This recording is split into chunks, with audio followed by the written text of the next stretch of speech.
8:39 minutos de la mañana, ya estamos recibiendo al director nacional de salud, el doctor Jorge Kian. Bienvenido. ¿Qué tal? ¿Cómo le va? Bien, bien. ¿Cómo están ustedes? Bien. En una mañana complicada hoy, sí. Más que nada por las cuestiones del tiempo, pero que parecería ser que ya en pocas horas más comenzará a ser un poco más agradable. Ayer lo veíamos, doctor, en obviamente prácticamente todos los informativos centrales, dando obviamente advertencias, prevenciones que la población debe tener por esta situación que se ha dado con la listeriosis invasiva. Listeriosis invasiva, es así como está perfecto, sí. Como se dice. Sí. Digamos, es una bacteria o digamos, es una enfermedad conocida. Exactamente. Lo que ha llamado la atención han sido los casos que se han tenido y fundamentalmente los 4 fallecimientos hasta el momento. Sí, es una enfermedad, como usted dice, que todos los años en el Ministerio de Salud se tienen nociones de que hay entre 5, 6, 7 casos anuales. En este año, a esta altura del año, llevamos 13 casos y lo que llamó la atención al Departamento de Vigilancia Epidemiológica fue que en agosto hubo 9 casos. La listeriosis es una enfermedad transmitida por alimentos fundamentalmente y frente a este hecho el Ministerio consideró oportuno dar una alerta a la población en cuanto a la preparación de los alimentos y una alerta al cuerpo médico en cuanto a la posibilidad de encontrarse con esta enfermedad, que como usted bien decía, no es tan frecuente, para estar alertas y hacer un diagnóstico y un tratamiento oportuno, porque el tratamiento es relativamente sencillo, no hay nada sencillo, pero relativamente sencillo, porque los medicamentos que se utilizan son los medicamentos de uso diario, de tipo antibióticos de uso habitual en medicina. ¿Tienen un porqué de este incremento? Bueno, ¿O tienen una sospecha por dónde puede pasar? Es muy buena la pregunta y le trato de explicar. En realidad la listeria está distribuida universalmente en suelos, alimentos, en todos lados. En realidad es una bacteria que no es tan invasiva como otras, como estreptococo, como estafilococo, esas que ustedes conocen más del día a día, pero que siempre es un riesgo cuando uno no tiene un cuidado con los alimentos. Ustedes saben que para el control de los alimentos depende de bromatología de las intendencias, del Ministerio de Ganadería para los animales, etcétera, y el Ministerio de Salud lo que hace es un seguimiento epidemiológico y controles. Y bueno, este año han habido más casos y lo difícil, no solo en Uruguay, en general en la literatura consultada, es encontrar la fuente de contaminación. ¿Y por qué es difícil? Primero, porque los casos sucedieron en Montevideo y en el interior del país. Quiere decir que el contaminante, por lo menos si es el mismo, está extenso. No está concentrado en un punto específicamente. Exactamente. En segundo lugar, que esta bacteria tiene como característica que una vez que uno consume un alimento contaminado, los síntomas pueden aparecer en pocas horas o hasta en un plazo de un mes o más. Claro. Con lo cual uno pierde la idea, salvo que sea un núcleo estrecho, cerrado, que tenga recuerdos de dónde fue el probable alimento contaminado, es difícil de pesquisarlo. Por lo cual, si bien se están haciendo los esfuerzos, obviamente, con estos actores que yo les decía, de buscar la fuente de contaminación, muchas veces es una tarea más complicada y a veces no se llega a buen puerto. Por eso, y perdónenme, Vargas, es la importancia de que todos tengamos cuidados con los alimentos que consumimos y cómo los preparamos. Eso es lo fundamental porque esta es una enfermedad por el consumo de alimentos contaminados. Ahora, me llamó la atención que la bacteria tanto puede aparecer en frutas y verduras, que obviamente son alimentos crudos, como en la carne, ya sea de pollo, ya sea vacuna o inclusive de cerdo. Y escuché también en, por ejemplo, la leche no pasteurizada. Exactamente, sí, son... es muy amplio. Es que es una bacteria de distribución universal. Claro. Es menos frecuente quizás en las frutas y las verduras, pero en las frutas y las verduras sucede que a veces propiamente ellas están contaminadas, pero también que las contaminamos con esas medidas que en el comunicado se pone atención de utilizar distintos utensilios, porque de repente uno en la casa está corta la carne y con el mismo utensilio corta los tomates. Claro, bueno, pero entonces, eso es habitual en todos los hogares, me imagino yo. Ayer yo escuchaba que en la tarde en casa, con Sotelo y María Inés, estaba un técnico, un profesional de la Intendencia. Exacto. Y claro, hacía unas puntualizaciones donde nosotros no tenemos, digamos, no tenemos la prevención, o por lo menos no está en el consciente de cada uno, de que con la misma tabla de carne que procesaste el alimento antes para la preparación o la cocción, no la utilices luego a la hora O, por ejemplo, diferenciar una tabla para carne, otra para pollo. Por eso nos pareció, cuchillos distintos. Por eso nos pareció importante el comunicado para poner sobre la mesa, bueno, cuáles son las fuentes de contaminación y tener cuidado en este momento que ha habido un empuje del número de casos, que también quiero decirles, hace ya una semana que no se contabilizan nuevos casos, lo cual nos da cierta tranquilidad, pero seguimos alerta. Claro. La preocupación fue agosto, digamos. Y sobre todo queremos que la población siga alerta con los cuidados sanitarios en cuanto a la preparación de los alimentos. Por lo que usted decía, doctor, difícil porque los síntomas se pueden dar en forma inmediata o puede pasar un mes para que los síntomas se den. Cuando se dan esos síntomas, ¿cuáles son los primeros que también allí creo que puede haber confusión porque uno en ese autodiagnóstico muy malo que realizamos habitualmente, los uruguayos, podemos incurrir en el error de creer que es algo y en realidad estamos ya hablando de la listeriosis. En realidad, los síntomas más frecuentes pueden ser fundamentalmente del aparato digestivo, por ser una enfermedad producida por alimentos, caracterizada por diarrea, dolor abdominal. La diarrea puede ser con sangre, vómitos, fiebre, malestar general, pero puede dar otros síntomas más inespecíficos, como un cuadro febril sin un foco muy claro. Pero además, esta bacteria tiene una predilección por el sistema nervioso central y una de las formas más frecuentes de presentación es como una meningitis o una meningoencefalitis o una encefalitis. Por lo cual, como además, como casi todas las enfermedades, es más grave en aquellos que tengan alguna enfermedad debilitante previa, por ejemplo, personas que tengan un tumor, por ejemplo, personas que estén inmunosuprimidas, también en las embarazadas, que obviamente no es una enfermedad, pero es una condición que favorece la gravedad de la enfermedad. Y también se ve en los recién nacidos. Ajá. La pregunta es cómo se ven los recién nacidos. Se supone que entre el 1 y el 3 o 4% de la población general tiene en sus materias fecales la presencia de la Listeria monocytogenes. En el canal del parto está normalmente contaminado por la flora entérica, por la flora del tubo digestivo, y entonces a veces puede ser que la listeria esté allí presente, se aspire durante el momento de nacimiento y esto pueda provocar. A los que hicimos pediatría mucho tiempo, el diagnóstico de meningitis neonatal es entre Streptococo B y Listeria monocytogenes a grandes rasgos, ¿no? Claro. Estamos hablando de 4 personas que han fallecido.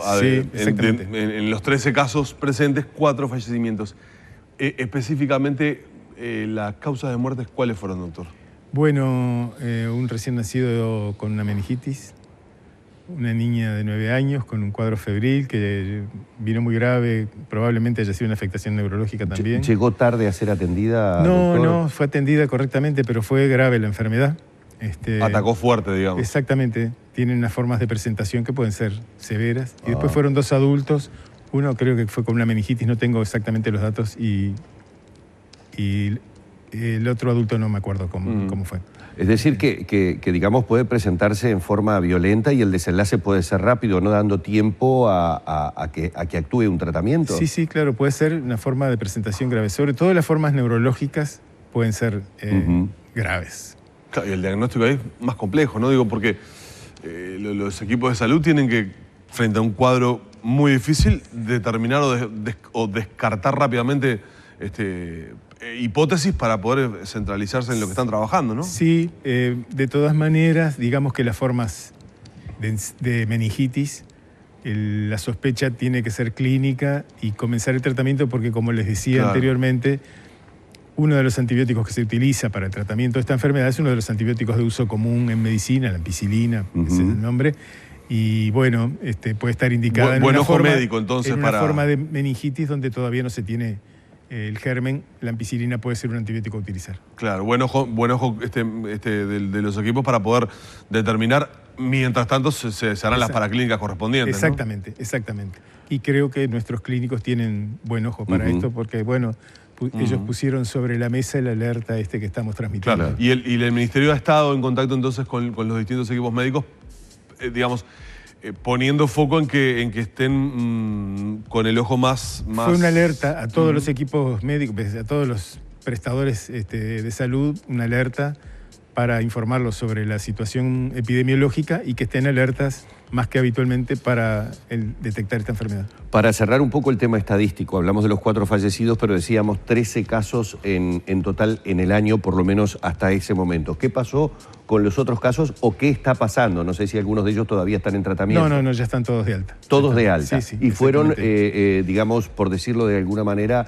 situaciones en las que no se llegó a puntos de gravedad o donde igualmente hubo que tener particular cuidado. No tengo un dato específico sobre los otros 9 casos, porque bueno, uno siempre se preocupa más por los más graves, pero creo que no hubo elementos muy severos de complicación. Doctor, y aunque esto nos involucre a todos, estoy hablando en cuanto a la manipulación de los alimentos, en cuanto a la higiene fundamentalmente del tema de frutas y verduras, y lo que lo vi ayer hacer especial hincapié en la cocción de las carnes. Y acá voy a un punto que es muy uruguayo, el de la carne jugosa. A punto. El a punto jugosa y no sé cuánto. ¿A qué le llamamos cocinar debidamente? A ver, es difícil que alguien coma cerdo jugoso. El cerdo tenemos la tradición por lo menos de que esté bien cocido, pero en el caso de la carne vacuna somos muy de dejarle un punto de sangre. Pero sobre todo la referencia es aquellos productos en los cuales es más probable que esté contaminado, sobre todo aquellos que vienen envasados, y se hace referencia, vio que en el envase muchas veces cuando uno lo abre hay una especie de líquido. Sí. Ese líquido es el que más probablemente pueda contener... Lavar el alimento, entonces. Pasar la carne por debajo del grifo de agua para... No parece una cosa muy gauchesca, pero hay que hacerla bien, porque hoy se está dando mucho eso de que uno saca y en el envasado hay una gran cantidad de líquido que rodea la carne. Y sobre todo las preparaciones tipo hamburguesas o tipo panchos, eso sí que tienen que estar bien cocinados. Bien cocidos. Y también llamamos a la responsabilidad a los productores de alimentos, obviamente, ¿no? Que me parece que es la otra pata de la cadena.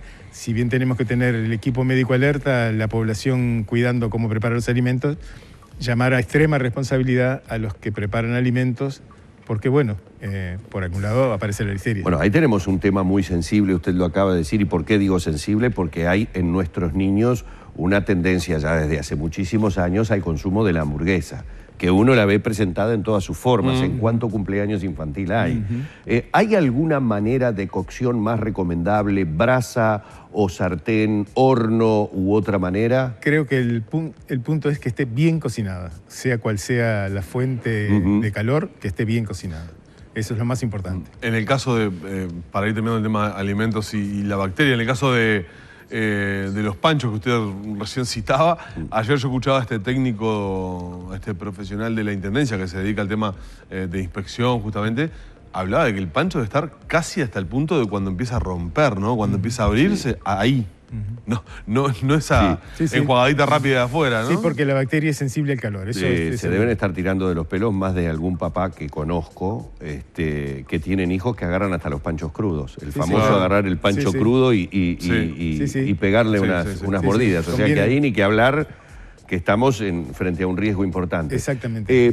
Para cerrar esto nada más, población con mayor posibilidad, población con mayor riesgo. Obviamente siempre hablamos de la mujer embarazada como una de las de mayor cuidado, máxime por lo que usted decía, de los niños recién nacidos. ¿Alguna otra población que deba tener especial cuidado?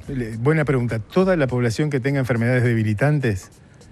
Y me refiero a aquella que esté con una diabetes, con una enfermedad que provoque inmunosupresión o que esté tomando medicamentos que provocan inmunosupresión, las personas con cardiopatías, con enfermedades respiratorias. En toda persona que tiene una enfermedad debilitante hay que tener mucho más cuidado porque ahí la enfermedad puede ser más grave.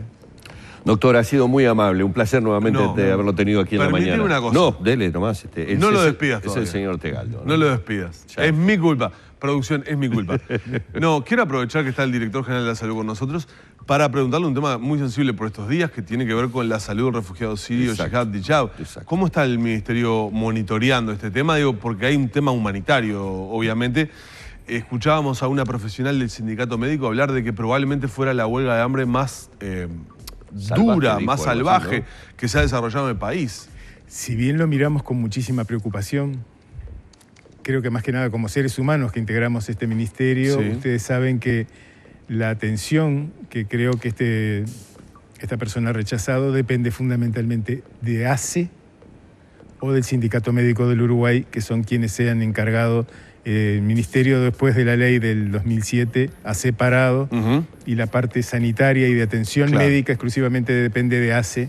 Obviamente lo seguimos. Lo están monitoreando como autoridad sanitaria, que son ustedes. Exactamente, pero sin intervención directa. Apelo al profesional médico, usted es pediatra, pero es evidentemente un profesional médico, porque digo, estamos hablando que este sirio lleva 30 días prácticamente, hoy se cumplen, de una huelga de hambre importante, con unos 11 días, si yo no me equivoco, de anuncio de una huelga seca, sin ingesta de líquidos. ¿Es viable la vida, digamos, con 11 días sin ingerir líquidos? Es tan difícil opinar sobre la capacidad vital que tienen las personas que han sufrido tanto como este señor refugiado, que la verdad no me animo a decir ningún pronóstico ni ninguna certificación, porque la verdad que yo lo miro como ciudadano uruguayo y los sufrimientos que ha tenido esta gente son inconmensurables y la verdad no me animo a decirles nada que pueda ser científicamente válido. Simplemente como ser humano estoy tan preocupado como todos ustedes. Bueno, gracias, Kian. Doctor, muchísimas gracias. Muy amable. Perdóname, Vargas, pero por favor, me sentí tentado de preguntar al director general de la salud. Los problemas saben que son con las productoras, no conmigo. El doctor Jorge Kian, director nacional de salud, junto a nosotros, hablando sobre esta situación que ha generado esta bacteria con la listeriosis invasiva.